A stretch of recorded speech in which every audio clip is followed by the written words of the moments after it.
예.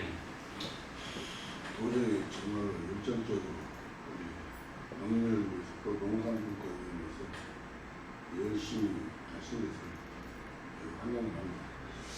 제가 이제 궁금한 것은 지금 현재 각국 나라 농업을 중시하고 있는 농업을 적극적으로 또 국가 실책으로 하는 국가들을 정말 견문이 이제 도연시라고 높을 것이라고 봅니다. 그런 지역들이 어떤 형태로 농업을 지원하고 있고 또 인구 감소 지역에도 어떤 식으로 지원을 하고 있고 인구 감소 줄이한 그런 것이 궁금하다. 단지 아까 우리 돈이 땅값 대책 문제도 한이 골기도 설명을 하는데 과연 우리가 그렇게 쌀값 대책에 대해서 골기를 해서 쌀값을 계속 보장받아야 할 것인가 아니면은 대체 장목을 해서 우리가 고령 농가가 많지 않습니까? 그래서 쌀 생산 같이 수작 생산 같이 쉬운 장목 중에서 똑같은 소득을 올릴 수 있는 그런 장목이 있는가 이런 것 때문에 외국의 얘기를 한번 어떤 식으로 외국은 앞으로 농업을 이렇게 지원하고 또 추진해 나가는가 그런 것을 제일 먼저 듣고 싶어요. 예, 잘 알겠습니다. 아무튼 제가 많은 경험은 없지만은 어쨌든 이제 여러 자료나 이런 책이나 이런 걸 통해서 공부를 좀 하다 보면은 지금 저희가 우크라이나 전쟁으로 인해서 이렇게 밀값이 올라가고 사료값도 올라가고 이런 걸 실제로 경험을 하고 있지 않습니까? 근데 세계적으로 식량의 위기가 올 거라고 다들 이야기를 합니다. 그리고 여러분 잘 아시다시피 지구가 앞으로 2050년 되면은 정말 지구 생존 자체가 위험하다고 하잖아요. 그래서 우리가 탄소 중립하자고 막 이러는데 그래서 이제 그런 측면에서 세계 거의 대부분의 나라들이 탄소 중립을 위해서도 그렇고 식량 자급을 위해서도 그렇고 농업에 대해서 굉장히 많은 관심을 쏟고 있습니다. 근데 우리나라만큼은 수입에다 먹은 게 싸다 하는 시장 경제 논리자들이 기재부를 장악하고 있어가지고 쌀값 양곡관리법 문제도 그래서 거부권 행사되고 양곡관리법 개정된다고 해서 돈이 얼마 더 들어가는 것도 아니거든요, 사실은. 그래서 이제 그런 안타까운 상황인데 이제 유럽이나 이런 데 같은 경우는 농업 농촌이 정말 중요하다. 그래서 특히 독일 같은 경우 1954년에 그린 플랜이라고 농업 기본 계획을 세웁니다. 그 기조가 지금까지도 쭉 유지되어 오고 있는데요. 독일은 10가지 이유를 들어서 농업 우리는 살기 위해 그것이 필요하다. 이러한 소책자를 만들어 가지고 그걸 대국민들에게 홍보를 합니다. 가장 첫 번째는 농업은 우리의 먹거리를 생산을 한다. 그리고 농업은 이렇게 환경 보호에 이바지한다. 또 농업은 정말 아름다운 경관을 이렇게 보존하고 유지시키면서 우리들에게 쉼을 제공하고 농업은 우리의 전통 문화들을 계속 발전시키고 있고 농업은 우리 2차 산업의 원료를 만들어내고 있고 이런 여러 가지 등등 한 10가지를 이유를 들어가지고 이러니까 우리가 농민들이 힘들고 그러니 이 농민들이 좀 농사를 지을 수 있도록 해줘야 돼. 그래서 독일이나 스위스나 이런 데 같은 경우는 직불금으로 도시 노동자 소득의 70~80%에 해당되는 금액을 지원을 해주는 겁니다. 그 나머지 못한 부분들을 농민들은 6차 산업이라는 걸 통해서 나머지를 채우는 거예요. 근데 우리는 6차 산업을 하면은 마치 농민이 잘 살 수 있는 것처럼. 근데 제가 그런 이야기를 합니다만 농민이 전지전능한 신이 아니잖아요. 지금 생산하기도 바쁜데 생산해서 가공해서 판매까지 이런 걸 농민이 다 알아서 해라. 그래야 너희들 돈 번다. 이것은 정말 엄격하게 따져보면은 무책임한 소리 아닙니까? 근데 어쨌든 이제 외국의 경우는 그렇게 이렇게 독일이나 이런 유럽 같은 경우는 정말 농업 농촌을 아주 중요시하게 생각을 하고 있고, 그리고 이제 재밌는 게 거기에서는 그 균형을 굉장히 중요시합니다. 그래서 도시와 농촌의 균형, 그리고 농촌에서도 대농과 소농의 균형. 그러다 보니까 거의 저는 그걸 보고 깜짝 놀랐는데요. 독일에서는 직불금을 농업회의소에서 농민들에게 지급을 합니다.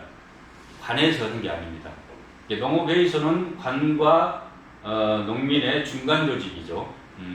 근데 이제 재밌는 게 우리는 전국의 모든 필지가 다 똑같이 직불금 하면은 헥타르당 얼마 이렇게 주잖아요. 근데 거기는 저기 가사문학면 무등산 자락에 있는 여기는 물도 되기 힘들고 또 독자갈도 많고 그늘도 많이 져서 수확도 더 적어지고 보니까 여기는 더 많이 주고, 우리 봉산뜰이나 뭐 대치나 이런 데 앞에 정말 평야지대 좋은 땅은 더 적게 주고. 거꾸로예요. 예. 이런 식으로 하면서 그 형평을 맞추는 겁니다. 그리고 농사짓기 좋은 땅 같은 경우는 더 덜 주고 하는 그런 것들을 좀 이렇게 하고 있고요. 그리고 이제 대신 환경을 위해서 농약을 한번 구입을 하면은 그 영수증을 최소 9년간을 보관하고 있어야 됩니다. 그리고 이제 만일에 이런 것들을 어겼을 때는 그동안 받았던 보조금을 전부 다 뱉어내도록 합니다. 그러니까 농민들이 이 보조금 갖고 장난치거나 이렇게 하려고 하들 안 해요. 그리고 이제 농민들 스스로가 정말 자치적으로 농업회의소를 운영하면서 이렇게 하기 때문에, 그래서 저는 이제 농업회의소가 정말 중요하다고 하는 게, 스스로들이 자기들이 그 예산 편성이나 이런 것들도 다 이제 그렇게 해 나가는 거죠. 그리고 이제 제가 베트남이나 뭐 이런 데 가서 농촌 현장이나 또 중국 같은 경우도 가보면은, 우리가 중국 같은 경우도 굉장히 변화되고 있습니다. 그래서 중국에서도 유기농이나 이런 그 친환경 농업이나 이런 것들이 굉장히 좀 많이 그 발전되고 있고요. 그리고 그 실제로 인도네시아에서 몇 년 전에 저희 담양을 그 가랏군인의 그 경제 부시장이라고 와서 제가 이제 한번 만났던 적이 있는데, 그 나라 같은 경우도 우리나라 딸기 와서 기술을 배우고 자기 나라에 그 가져가고 싶다. 근데 그러기 위해서 자기들은 인력을 우리나라에 이렇게 좀 제공하고 자기 나라에 농업 학교를 하나 만들어주면 좋겠다. 이런 이야기까지 하고 막 그러더라고요. 근데 그런 정도로 어쨌든 많은 나라들이 농업에 대해서 이렇게 관심을 갖고 열심히 농업 정책을 펼치고 있는데, 우리나라만 정말 아주 독특하게 수입에다 먹은 게 훨씬 싸니까 뭐 이런 논리로 그렇게 하고 있습니다. 어쨌든 이제 그 현 상황에서 이제 정부에서는 지금 뭐 쌀 생산량 조정을 위해서 타작물 재배를 이렇게 지금 유도를 하고 있고 그러는데, 이제 문제는 그거잖아요. 저희가 어떤 작물 하나가 돈이 좀 된다 하면은 금세 우리 농민들은 또 그거 다 뭡니까 샤인머스켓 돈이 좀 된다니까 지금 샤인머스켓 전부 다 심어버리고 이러면 이제 또 과잉돼서 문제고, 그래서 사실 그런 부분에 있어서는 저는 좀 정책이 좀 바뀌어야 된다는 생각을 합니다. 그래서 지금은 이제 스마트팜이나 이런 게 좀 발달돼서 제가 이제 얼마 전에 농업기술원 전라남도 농업기술원의 스마트팜 그 현장을 좀 봤더니, 이 일정 면적에 이런 정도면은 어느 정도 생산량이 나온다라는 것까지 계산이 다 뗄 수가 있다고 그러더라고요. 그러면 이제 최소한 생산량이 어느 정도나 되겠다, 이런 정보들이 충분하게 예측이 가능하고, 그렇다면 그 부분들을 어떻게 할 것인가, 이걸 가공할 것은 가공하고 폐기할 건 폐기하고, 뭔가 이런 이제 대안들이 좀 나올 수가 있는 거겠죠. 근데 저는 이제 뭐 타작물 재배한다고 해서 무조건 뭐 그 부분만 이제 할 그 적은 아니라고 보고요. 그리고 이제 타작물 재배에 있어서도 한편으로는 저는 이제 여러 가지 방법을 좀 고민을 해봐야 된다고 보는데 경관농업도 좀 생각을 해야 된다고 봅니다. 경남 하동 북천이라는 곳을 가면은요 한 10만여 평 정도를 지금 가면은 꽃냥기비 발신이 완전히 그래서 전국에서 관광객들이 몰려옵니다. 거기는 이제 경관농업 직불금을 받고 이제 그런 것들을 좀 하는데 이제 그 꽃냥개비 심어서 봄철에는 그렇게 하고 이게 끝나고 난 다음에는 다시 이제 갈아엎어서 뭡니까 메밀도 심고 코스모스도 심고 해서 이제 가을에 또 준비를 하는 겁니다. 그래서 1년에 두세 번 정도 계속 이제 꽃을 볼 수 있도록 하고 그래서 그 지역을 명소화시켜서 관광객들이 이렇게 몰려오도록 하고 이렇게 이제 하는 것도 있습니다. 그래서 저희도 이제 군수님께서도 특히 이제 뭐 저는 이번에 이병록 군수께서 정말 좋은 그 생각을 갖고 계신 게 여러분도 아시다시피 이 박물관 옆에 몇만 평이 지금 몇십 년째 놀고 있습니까? 그 땅 군에서 사놓고 그리고 그런 것뿐만 아니라 저희 대전면 쪽 같은 경우도 한 2만여 평을 그 태몽리 습지 있는데 그쪽 사놓고 지금까지 놀리고 있습니다. 그러니까 그런 곳을 이렇게 좀 어디 단체나 뭐 이런 데나 뭐 해서 꽃을 심도록 온다랄지 이렇게 해가지고 그렇게 되면은 그 지역이 사람들이 좀 찾아오게 되고 뭔가 명소가 되고 막 이렇게 할 수 있잖아요. 그래서 이번에 이제 우리 단피 수영장 있는 그 인근에 우리 국민체육센터가 들어설 예정인데 그쪽에도 땅을 꽤 사놨거든요. 근데 이제 지금까지 개인이 다 농사짓도록 했는데 그걸 못 오게 하시려고 그러시더라고요. 그러면서 이제 그러기를 정말 좀 제대로 좀 활용하는 이런 방안을 생각을 하시고 계시던데 참 좋은 생각이라고 생각이 듭니다. 아무튼 우리 조영근 선배님 그 지기에 말씀이 좀 됐는가 모르겠지만 예.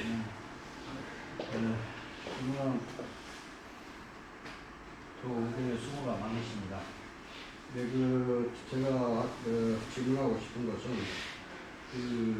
예년에 제가 정보 듣기로는 전라남도가 26년 기회로 해서 16개군이 통합한다는 그런 정보를 들은 바가 있었는데 금년에 신안하고 곡성하고 그런 얘기가 좀 됐었잖아요 방송에. 그 관련 하나하고 또 지금 군수님도 어제 질의 답변에서 얘기가 나왔습니다만 방금 의원님께서도 그 말씀을 하셨습니다. 지금 대체장로 타작으로 해서 헤타당 170만 원을 돈을 해가지고 그렇게 하라고 하면 농민들이 하겠습니까? 그리고 그런 제도를 하려면은 어느 한 그 장소를 과감하게 지정을 해서 그 품목을 콩을 집단으로 심는다든지 그래가지고 그 소득 보장이 되고 판매를 행정에서부터 그 주도적 그런 역할을 해줌으로써 농민들이 따를 수 있다고 저는 생각을 합니다. 그 부분하고 또 지금 대구하고 강주하고 달빛철도 관련으로 해서 특별법을 제정한다는 그런 의회 차원에서 매스컴에 들었습니다. 그런데 그것이 가능할 것인지 또 가능하다면 담양의 영향은 있는 것인지 그에 대해서 답변을 좀 해주시기 바랍니다. 예, 아니 좋은 말씀 감사합니다. 먼저 이제 행정구역 개편 통합 이 부분 말씀하셨는데 이 부분은 사실 쉬운 부분은 저는 아니라고 봅니다. 이런 상황에서 제가 보니까 아까 인구감소 지역 이야기를 했는데요. 전남에 295개 읍면동이 있습니다. 그 읍면동에서 최근 5년간 10% 이상 인구가 감소하고 있는 지역이 159개나 됩니다. 그리고 이제 2,000명 미만의 미연이 60몇 개 됩니다. 그러니까 이제 사실은 그런 개념으로 보면은 면이나 이런 데도 통합이 돼야 된다라는 이런 이야기도 나오게 됩니다. 예를 들면 가사문학면 같은 경우 인구 2,000명이 안 되는데 뭐 대도고 합쳐서 하나의 저기를 해도 4,000명이 안 되거든요. 그러니까 뭔가 그런 저기가 돼야 되지 않느냐는 이야기가 나오는데 사실 그런 부분은 좀 현재로서는 제가 볼 때는 쉬운 저기는 아니고요. 저는 이제 제가 5월달 임시회에서 제가 5분 발언을 통해서 광주 전남을 통합을 잡으려고 합니다. 그 부분은 왜 그러냐면은 제가 아까 그린벨트 문제도 말씀드리고 막 그랬는데 저희 같은 경우는 제가 우리 이계욱 국회의원님께도 며칠 전에 뵙고 그 이야기를 했어요. 자, 우리 그 광주 시민은 저 효령 화장장에서 9만 원입니다. 화장하는데 우리 담양 국민은 54만 원입니다. 근데 돈을 더 내는 걸 떠나서 광주 시민은 오전에 좋은 시간대는 광주 시민이 하고 저희는 절대 오전에 화장이 안 됩니다. 오후에만 화장이 됩니다. 그러다 보니까 장례를 치러도 우리는 저녁이 되어야 장례가 끝나고, 근데 그럼에도 불구하고 우리는 광주 시민을 위한 개발제한 구역으로 꽁꽁 묶여 있고, 이러다 보니까 우리는 또 도시계획을 우리 담양군이 마음대로 못합니다. 광주 광역권 도시계획이라고 해가지고 광주하고 광주 도시계획 그 계획에 우리가 좀 그 하위 개념이어가지고 거기에 따라야 됩니다. 법적으로. 그리고 이번에 군공항 이전하는 것도 봐보십시오. 그것도 뭐 광주시가 완전히 그냥 전남을 갖고 뭐 장난을 하는 거잖아요. 이거 자기들이 민간공항을 먼저 통합을 무안공항하고 허기를 했는데 그 부분은 허도 안 하면서 허기로 약속한 부분은 광주가 안 지키면서 지기들 그 좀 군공항 특별법 통과되었다고 이제 살게 되었다고 빨리 군공항 가져가라고 이지랄하고 막 제가 표현 죄송합니다. 이렇게 하고 그러면은 그 되겠습니까?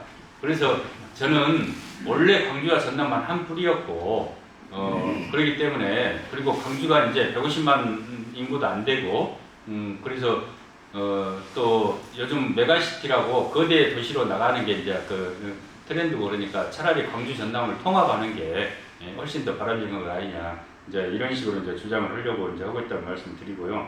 어쨌든 뭐 별도로 이렇게 무한 신안 그 통합한다랄지 이런 것은 현재로서는 쉽지는 않습니다. 아마 내년도 국회의원 선거 때문에 그 선거구 구역은 좀 변화되어질 수는 있을런가는 모르겠습니다만은 그 부분은 쉽지 않을 거라 말씀드리고 현재 이제 어쨌든 뭐 타작물 지원이랄지 이런 것들을 하는데 우리 농민들에게 이렇게 벼농사를 지어서 얻어내는 소득보다도 못하게 이렇게 정부에서 이제 지원을 해준이기 때문에 농민들도 그걸 수용하는 게 여러 가지 좀 한계가 좀 있을 수밖에 없다라고 저도 충분히 이제 공감을 합니다. 그래서 행정이 이제 어떤 역할들을 해줘야 된다라는 그 말씀에 저도 동감을 하고요. 저는 이제 아까 우리 조영근 선배님도 이제 그 질의를 하셨지만은 이제 그 우리 노정남 선배님께서 말씀하시니까 생각나서 그러는데 제가 농업기술원장한테 콩을 연간 2번 재배할 수 있는 콩을 하나 개발을 해봐라. 그러면은 저는 쌀 농사보다 훨씬 낫다라고 봅니다. 논에다가 콩을 재배를 하게 되면은 콩은 그 크로스 컴바인으로 수확 다 가능하고요. 콩 자동으로 이렇게 그 기계로 충분히 다 심을 수가 있고요. 그리고 콩이 사실은 우리나라 원산입니다. 미국이라는 나라에는 원래 콩이 한 톨도 나들 안 했어요. 근데 이게 우리나라에서 미국으로 콩이 건너가 가지고 거꾸로 미국이 콩을 수출을 합니다. 근데 우리나라의 음식의 모든 기본에는 콩이 다 있습니다. 간장, 된장, 뭐 이런 거 모두 다 콩이지 않습니까? 그래서 이 콩을 이렇게 많이 재배를 한다라면은 저는 우리 농가 소득에도 굉장히 좀 도움이 될 수 있다. 그리고 경기도 파주 같은 경우는 장당콩이라 해가지고 아주 유명하잖아요. 근데 이 자리에 대덕에서 오신 분도 계십니다만은 대덕 특히 저 위쪽 같은 경우는 광주나 이런 평야지대보다 해발 한 400~500m 이상 높아가지고 콩의 품질이 굉장히 아주 뛰어납니다. 훌륭합니다. 그래서 이런 부분들을 문제는 이제 저희 담양이 음식물 쓰레기를 비교를 해보면요 장성군하고 한 3배 차이 난답니다. 이게 담양에 관광객들이 굉장히 많이 오고 담양에 와서 음식을 많이 먹고 그러는데 저는 문제는 이제 행정에서 제가 이제 조만간 토론회를 하나 하려고 한 게 그건데요.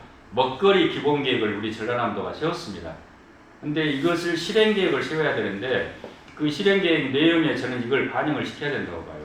문제는 뭐냐면은 지역 내에서 우리 농민이 생산한 농산물이 일단은 가까운 전남, 광주에서 소비되어질 수 있도록 해야 됩니다. 남는 것은 서울로 보내고 뭐 부산으로 보내고 이렇게 해야 물류비도 절감이 되고 최대한 자체적으로 이렇게 그 가까운 곳에서 소비되어지면은 계획 생산이 될 수 있고 그리고 이제 가격도 충분하게 어떤 유지가 되어질 수 있는 이런 게 좀 됩니다. 요즘 이제 공공급식이라고 하는데요. 이제는 학교급식만 있었지만은 지금은 공공급식이라고 하는 게 노인들 이렇게 급식도 해주고 또 마을에서 이렇게 뭐 농번기 때는 공동으로 이렇게 같이 드시기도 하고 막 그러잖아요. 그래서 그리고 또 군인 군대 급식이나 뭐 이런 여러 영역들 부분들을 잘 조직을 해내면은 거기에 소요되는 쌀은 어느 정도, 거기에 소요되는 배추는 어느 정도, 거기에 소요되는 고추는 어느 정도 이런 예측 가능한 이런 수요들이 나옵니다. 이것을 먹거리 기본 계획에 실행 계획에 충분히 조사를 하고 반영을 해서 그걸 지역별로 엮어내는 겁니다. 예를 들면 담양에 있는 식당이 지금 1000개다. 이 1000개의 식당에서 문제는 우리 지역에서 생산되는 농산물을 우선 소비할 수 있도록 엮어주자는 이야기입니다. 그런 것을 행정이나 이런 데서 좀 나서서자는 이야기죠. 그것을 행정이 직접 못하면 공공급식 지원센터를 하나 만들자는 이야기입니다. 그런 걸 만들어서 거기에서 생산자를 조직해내고 소비자를 조직해내고 우리 지금 뭡니까 로컬푸드 매장이 지금 그런 식으로 하고 있는 거잖아요. 그 부분을 좀 더 확대를 해 나가자는 이야기죠. 좀 더 적극적으로. 그래서 그런 것들을 좀 해 나가게 되면은 농가에도 충분하게 소득이 더 되고 농민들도 또 안심하고 더 농사 지을 수 있고 이런 시스템이 마련되지 않겠는가. 그래서 제가 이제 농촌경제연구원에 그 부분을 전문적으로 연구하시는 정은하 박사님이라고 그분을 지난번에 몇 개월 전에 모셔다가 이 농업회의소 회의실에서 관련 전문가들과 우리 도의 농식품 유통과장이랑 불러다가 이야기를 한 적이 있습니다. 그래서 금년에 예산을 좀 세웠고 그와 관련된 교육이나 또 토론회나 이런 것들을 지금 계속 진행을 하려고 하고 있다는 말씀을 드립니다. 콩 말씀하시니까 제가 경상도 지역을 예. 작년도에 방문한 기가 있어가지고 강전 집당 1개 면 정도 면 땅에서 전체가 다 콩이 심어졌더라고요. 예. 그래서 그 관리를 어떻게 이렇게 콩을 집당을 해서 요리를 한 것이냐 그런 이제 질의를 한번 한 일이 있는데 그런 식으로 우리 담양도 타작물에 대한 그런 계획을 세워가지고 농민들의 대변자가 되려면 그런 특별적인 어떤 대책이 나와야 된다. 네, 맞습니다. 그래서 이제 말씀 중에 죄송합니다만은 담양에 장류로 유명한 곳들이 많이 있잖아요. 대표적으로 뭐 기순도 된장. 그러면 기순도 된장하고 우리 지역 농민들하고 콩재배 농민들하고 계약 재배를 하도록 하는 거고 그런 부분들을 행정이 중간에서 이렇게 역할을 하고 그런 식으로 하게 되면은 매년 이렇게 좀 확대되고 여러 이제 효과들이 좀 나오겠죠. 그래서 아무튼 저는 우리 노동남 선생님께서 말씀하신 그 부분에 충분히 공감을 하고 또 그걸 위해서 제가 지금 현재 나름대로 고민하고 노력하고 있다는 말씀을 좀 드렸고요. 달빛 내륙철도 특별법을 이제 뭐 국회에서 좀 제정을 해야 된다 하고 이야기가 되고 있습니다. 사실 이제 우리나라가 이제 잘 아시겠지만은 동서로 갈려 있고 남북으로 갈려 있고 그러잖아요. 근데 현재 우리나라의 이제 대중교통 이렇게 그 상황을 보면은 이렇게 3축으로만 되어 있습니다.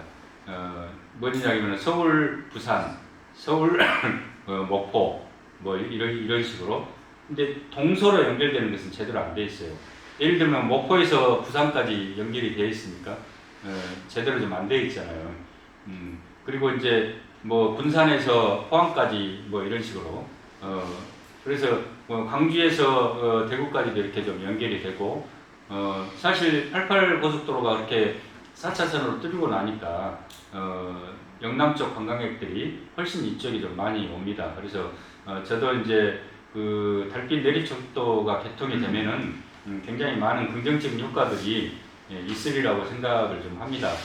저희 담양 같은 경우에도 저는 이제 일정하게 효과가 있지 않겠느냐. 그러려면 이제 담양에 역이 좀 생겨야 되지 않겠습니까?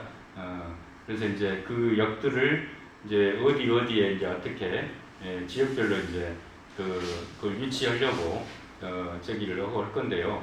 어쨌든 이 부분은 저는 정치권에서 지금 뭐 광주시장하고 대구시장하고도 얼마 전에 남원에서 만나가지고 또 이제 이 이야기도 하고 막 그랬는데 충분히 이제 좀 그렇게 될 수밖에 없고 하게 되리라고 생각이 됩니다. 아무튼 이러한 것들이 되면은 저희 담양에도 굉장히 좀 좋은 영향이 있지 않을까 싶고요. 사실 대구 같은 경우도 인구가 이제 뭐 300만 막 이러잖아요. 그리고 이제 그쪽 인근 지역까지 이렇게 하게 되면은 대구 그 경북 같은 경우 농민 수는 그쪽이 제일 많습니다. 근데 이제 그 경지 면적이나 이런 걸로는 굉장히 거기는 열악하죠. 그래서 여러 가지 농산물을 우리가 그쪽으로 좀 판매하는데도 유리하려고 생각이 됩니다. 이런 정도로 말씀드리겠습니다. 아니, 저 자꾸 죄송합니다. 탈북철도에 대해서 설명 안 해주셨는데. 아니, 방금 말씀드렸습니다.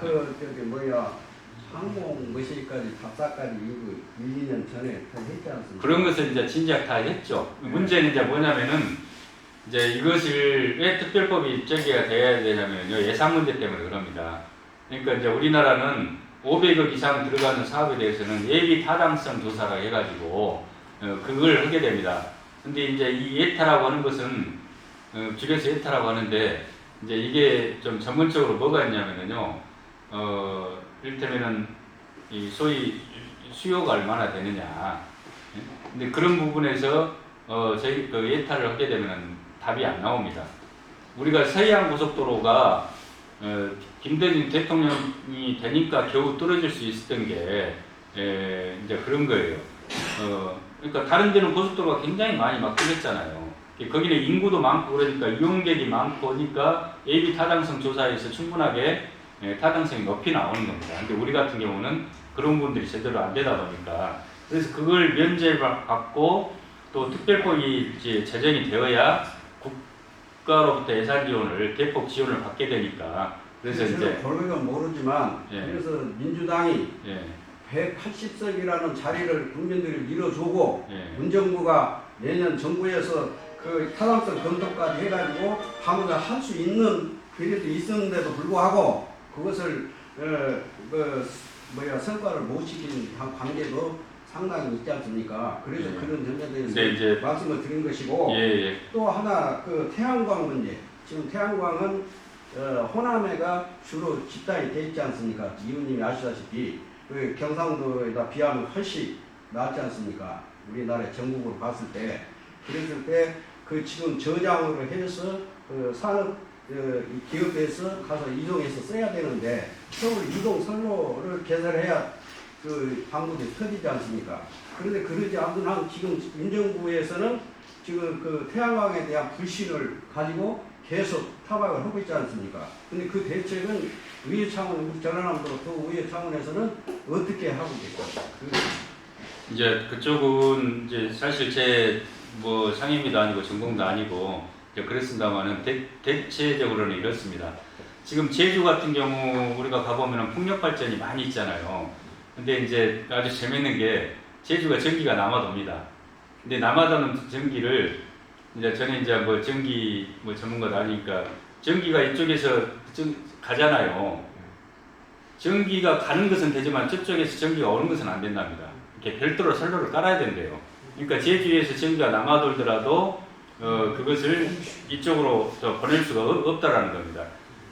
그러다 보니까 이제 그 문제는 일정 지역의 신재생 에너지, 소위 태양광이든 풍력이든 뭐 이런 여러 가지 것들을 지금 뭐 독일 같은 경우는 완전히 탈원전을 했습니다.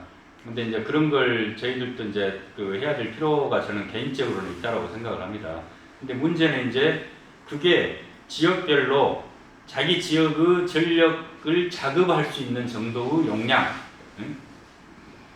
내지는 좀 경제성이 좀 있는 그런 정도 그 오버가 되더라도 그런 정도의 생산이 이렇게 되도록 하는 게 저는 이제 최적이지 않을까 하는 생각을 해요. 근데 무조건 뭐 다 태양광으로 이쪽을 다 도배를 할 수는 없다고 봅니다. 그래서 지금 영광 같은 경우도 주민들이 막 그 한전하고 좀 싸우고 있는 것이 신안에 풍력 발전을 했는데 거기는 몇 기가와트급이지 않습니까? 엄청난 규모예요. 근데 그 선로를 별도로 깔아야 되는 겁니다. 왜냐하면 그걸 이렇게 뭐 우리가 쓰는 전기는 교류 방식이잖아요. 근데 이제 이렇게 태양광이나 풍력이나 이런 데서 나온 것은 직류 방식이라고 합니다. 그래서 그것을 저장을 해서 그걸 변환을 시켜가지고 다시 이쪽으로 선로를 보내야 되고 그래서 이제 그 엄청난 고압선 선로를 새로 또 깔아야 되는 이런 문제가 되고 그러다 보니까 이제 여러 이제 갈등들도 있고 좀 그러는데 그래서 네. 전라남도에다가 그렇게 많은 것을 시설하게끔 만드는 대책을 했으면 그 이제 방금 말씀하신 내용에 대해서도 장기적으로 준비해서 그걸 계획을 세워서 했어야 된다 이 말이야 정부에서. 그런데 그런 대책은 마련되지 않은 상황에서 집단으로 시설만 해놓고 이래 와서 해가지고 정부가 바뀌니까 완전 반대석에 대하지 않습니까? 그런 것들이 정책적으로 엄청나게 모순이 일어났다고 저는 생각하니까 있습니다. 예. 어쨌든 이제 그럼에도 불구하고 저는 이제 신재생 에너지는 일정 정도는 저희들이 가야 될 그런 부분이기 때문에 절대 필요하거든요. 예. 그러니까요. 그런 부분이기 때문에 그 부분에 이제 도에서도 그 에너지 산업국이 있어요. 그 국명 자체가 그 에너지 산업국장이 우리 담양 출신입니다. 예. 그래서 그 부분에 대해서는 대안들을 갖고 이제 하고 있고 제가 이제 그 부분은 아까도 말씀드렸지만 제 전문가가 아니고 제 상임위도 아니어서 제가 아는 정도만 이런 정도 말씀드립니다. 우리 다른 분도 저는 이제 농업용수에 대해서 좀 말씀드리고 싶어요. 지금 농업용수가 부족할 거라고 다 예측은 하고 있지 않습니까? 근데 현실적으로 지금 농업용수를 한 번 쓰고 버리는 농업용수지 않습니까? 그래가지고 그것을 다시 재생할 수 있는 것이 하나도 없어요. 그래서 거기에 뭐 이제 인이라든가 이런 것들이 나가가지고 사실은 저기 그 하천을 오염시키고 막 이래서 제가 언젠가 한번 제안을 드린 적이 있는데 그래서 이제 그 한 마을 단위에서 그 농업용수를 재사용할 수 있도록 2로 지금 올려주는 방식이 저는 맞다고 보거든요. 그리고 지금 하천이 오염되는 원인이 대부분 다 그 지금 수제식 이런 전기 사용에서부터 온다고 봐요.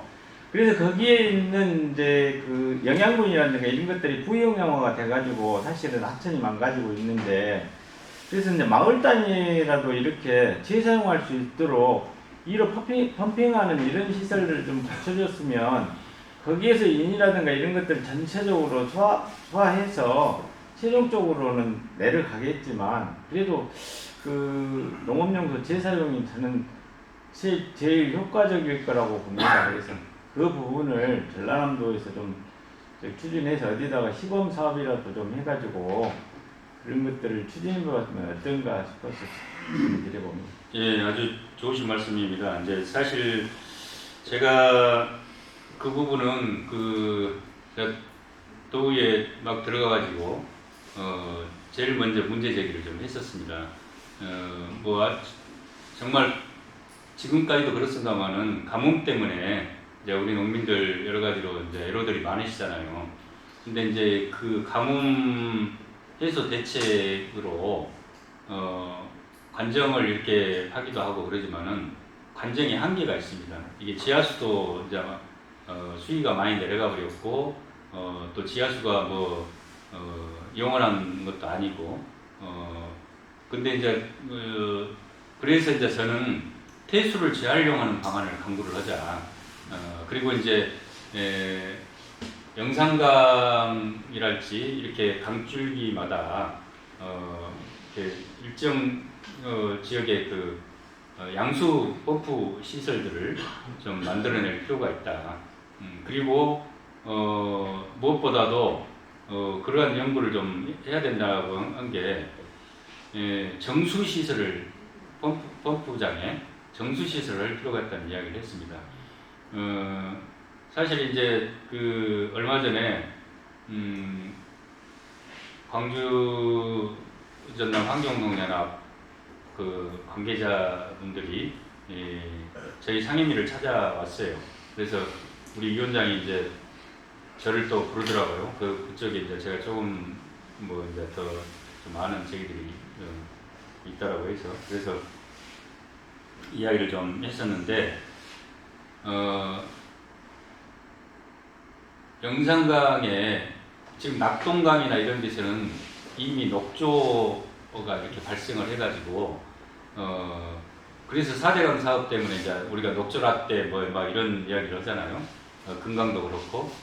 근데 이 녹조에 뭐가 있냐면요. 청산가리보다도 한 10배 이상 더 독하다는 독성 물질인 마이크로시스틴이라는 이 물질이 있습니다. 근데 그게 영산강 물로 재배한 쌀에서 그게 검출이 된 거예요. 심각한 문제죠, 사실은. 이걸 소비자들에게 저희들은 소비자들이 이런 걸 알게 되면은 여러 가지로 전남 농산물에 어떤 영향도 있고 그래서 철저하게 이 부분은 우리끼리 논의를 해가고 대책을 모색해 나가도록 하자. 그래서 조만간 이와 관련해서 우리가 토론을 한번 좀 만들어 보겠다 하고 이제 이야기를 좀 했었는데요. 그래서 정말 이제 좀 아까도 말씀드렸습니다만은 그래서 저는 이제 정수를 해내는 이런 것도 좀 필요하다고 봅니다. 사실 지금 저도 깜짝 놀랐는데요. 아주 재밌는 게 영산호의 물이 영광면 염산까지 갑니다. 그리고 금호 방조제 아시죠? 저기 해남 목포에서 진도 가려면 있는 그 물이 진도까지 갑니다. 그러니까 농업용수 공급을 위해서 현재 그런 정도로까지 이렇게 우리 예산이 들여서 이미 진행이 되어 있습니다. 근데 어쨌든 이제 문제는 이러한 가뭄 상황에서 저는 일단은 가능한 곳에는 tum봉 내지는 저수지, 소형 저수지라도 이렇게 좀 만들 수 있는 데는 저는 만들어야 된다고 보고요. 왜냐하면은 그런 걸 만들어 놓으면은 우선은 물차로라도 갖다 부을 수도 있습니다. 거기다가. 예? 그래서 이렇게 좀 쓸 수도 있어요. 그래서 그런 것도 좀 필요하다고 보고요. 그 다음에 이제 아까 말씀드린 것처럼 이렇게 폐수를 재활용하는 그런 방안들도 이렇게 좀 마련돼야 된다고 봅니다. 그래서 그러기 위해서는 양수 시설이나 이런 것들도 좀 되고 이왕이면은 요즘 과학기술이 많이 발전이 되고 그러니까 효율적인 정수 방안들이 좀 나오리라고 봅니다. 뭐 여기 대추리에서 오신 분도 계시고 그러지만은 우리가 영산강 그 주변 이렇게 하우스 하는 농가들 철분이나 이런 것들이 많이 나와서 이렇게 수확을 하더라도 여러 에러들이 많고 막 그러잖아요. 이게 그런 저런 부분들을 좀 해소해내기 위해서는 그런 것들이 필요하고 그런 것들을 제가 농촌공사랑도 이야기할 때도 좀 강조를 했습니다. 근데 이 부분은 어쨌든 좀 예산들을 어떻게 좀 만들어내야 되고 해야 될 부분이 있어서 저희 농정국장하고도 이제 이전에도 이야기를 했기 때문에 앞으로도 계속 이런 것들이 좀 될 수 있도록 하겠다는 말씀드립니다. 그래 좀 시범 사업으로라도 이게 어쨌든 하루 아침에 될 수 있는 일은 아니라고 보거든요. 그래서 저는 이제 그런 그 화학적 이런 성분들이 많이 모이니까 그것이 이제 제화학 작용을 일으켜서 아마 많이 모인 데는 그런 독성이 생길 거예요. 그래서 원초적으로 위에서부터 그런 단계적인 이런 시설들이 들었으면 물도 맑아지고 재사용하는 양도 좋을 거고 투자비에 비해서 훨씬 얻는 게 많을 텐데 가성비가 좋을 텐데 그런 것들은 생각 안 하고 대책 없이 뭐 영산강 물을 끌어다가 뭐 저기 강주시 식수원으로 쓰겠다 막 이런 이야기 나와서 답답해서 하는 이야기입니다. 근데 자기 집 앞에만 깨끗하면 다 깨끗하다고 생각하는데 사실은 광주 시민들이 먹는 것은 사실 전라남도에서 다 내려가서 그것을 식수원으로 쓰지 않습니까? 그래서 그런 원초적인 이런 부분들이 해결이 되지 않는 상태에서 정수 비용으로만 어마어마하게 쓸 거예요. 그 비용을 여기에 뭐 10분의 1이나 이렇게 쓰면 훨씬 효과질 건데 그런 그 행정에서 먼저 그런 것들을 한번 연구해 봐야 되지 않겠습니까?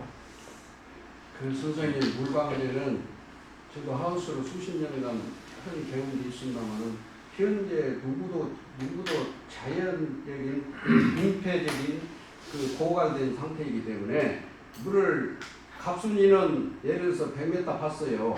그러면 그 밑에 하우스하고 있어요. 그 밑에 하우스는 120m, 150m 들어갑니다.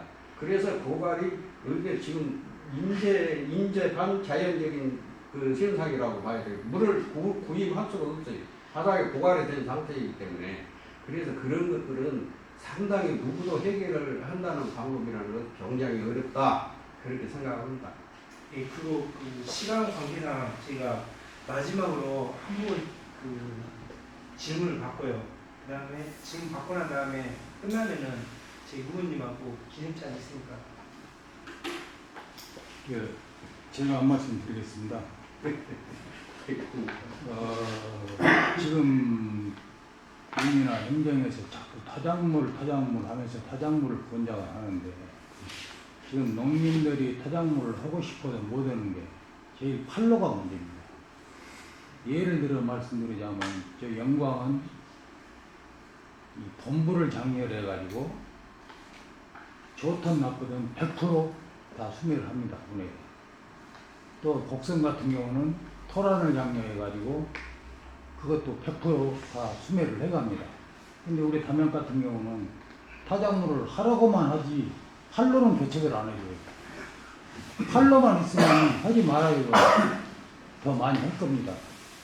이런 점을 좀 이해해 주시고 지금 제가 알아본 결로 하면 이미 총체려, 사료 총체려는 종자가 없어서 권장을 못하고 지금 있는 상태고 일반 개를 심어서 사료로 쓰겠다 하면 그걸 받아준다 이겁니다. 근데 해보려고 마음먹으니까 그 집을 또 팔 데가 없어요. 속형 사람들이 안 사갑니다. 자기들이 먼저 해놓은 게 있기 때문에. 그래서 이런 팔로 문제점이 심각하지 않느냐 그런 생각이 들어갑니다. 일반 볏집을 안 사간다고요? 지금 일반 나락을 심어가지고 예. 수확을 하기 전에 예. 그걸 사료로 예. 한다 이겁니다. 예. 그러면 그것도 농가들이 스스로 알아서 묶어서 팔아야 되는데 법인체 이런 사람들은 많은 기계를 보조받아 갖고 있기 때문에 다 하는데 일반 농가들은 그런 게 시설이 없잖아요. 하나도. 그 부분은 그 뭐 조사료 사업단이랑 이렇게 연결이 좀 안 된가요? 그 부분 안 됩니다. 그 부분은 아마 이제 앞으로 그 특히 사료작물 같은 경우 저희가 열시에는 사명이 그 팀만 사료공장 했을 때는 아마 제가 봐서는 군하고 추격하고 협의를 해가지고 아마 내년부터는 공장만 들어가면 아마 거의 100% 수행할 겁니다. 지금 현재까지는 그게 안 되고 지금 있어요. 현재까지는 안 되는데 TMR 공장이 아마 돌아가면 그런 부분 아마 제가 봐서는 충분히 해소될 걸로 생각하고 있습니다. 올해까지는 좀 사료작물 100% 이렇게 그 하는 건 좀 힘들 겁니다. 그것이 저기 소득이 맞느냐 안 맞느냐 문제지. 뭐 처분은 다 하죠. 근데 소득이 전용사보다 맞느냐 안 근데 맞느냐지. 아마 사과하는 거는 뭐 100원에 사과하면 뭐 또 아니. 얼마든지 다 하겠죠. 그러니까. 그래서 TMR 공장이 이렇게 생겨야 될 이유 중에 하나가 소득 보전을 그래서 저기 그런 쪽에다가 소득 보전을 해줘야 된다고 봅니다. 네. 왜 콩을 안 심고 자서 안 심는 게 아니고 그 가격이 보전이 안 되니까 쌀보다 떨어지기 때문에 안 심는 거고요. 힘들어서 안 심는 거거든요. 그런 것들을 먼저 해소를 해준 다음에 뭐 저기 대체작물이시야 저기 하면은 나라 가격에 저기 그 소득 떨어지면 떨어진 만큼의 보전을 나중에 해줘야 된다고 봐요. 저는 여기 타작물 했을 때는. 근데 그냥 타작물 지금 얼마 해주겠다 이렇게 해놓고 나중에 뭐 뱃값이 확 올라갔다 그러면 그 떨어진 사람이 나중에 그거 다시 타작물 하려고 하겠습니까? 안 하지. 그래서 뱃값의 수준에 맞는 이런 저기 그 보조금이 나중에 지급이 돼야 된다고. 예, 아니 이제 그 부분은 뭐 지금